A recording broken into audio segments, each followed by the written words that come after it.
ल साथीहरू हेर्नुहोस् आज साकुको साली नदी मेला कस्तो खतरा लागेको छ हेर्नु मान्छेहरू कति छ हेर्नु मान्छेहरू कति छ कतिजना मान्छेहरू नुहाइरहेका छन् मान्छेहरू पौडी खेलिरहेका छन् सम्झेन ए तिमीलाई कस्तो लाग्यो अहिले साकुको मेला ठिक छ रमाइलो छ अहिले अपरेसन गर्नु नि भुल्यो होला नि दिदी हाम्रो दिदी पनि आउनु भएको छ हामी सबैजना यहीँ छौँ दिदी हुनुहुन्छ छोरो ओ छोरो कस्तो छ साली मेला राम्रो छ तिमीलाई मन पर्यो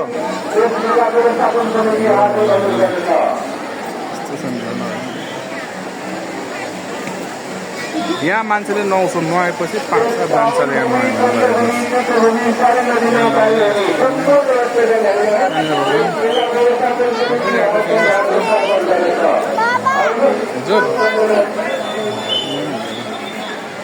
नुहाएर मान्छेहरूको भिड कति छ साली नदी मेलामा यस्तो रमाइलो छ ल हेर्नु ल साथीहरू तपाईँहरू पनि आउनुहोस् साली नदी मेला घुम्नुहोस् अहिले अझै टाइम छ घुम्ने अझै अहिले समय लागिरहेको छ राम्रो समयले मेरो छोरो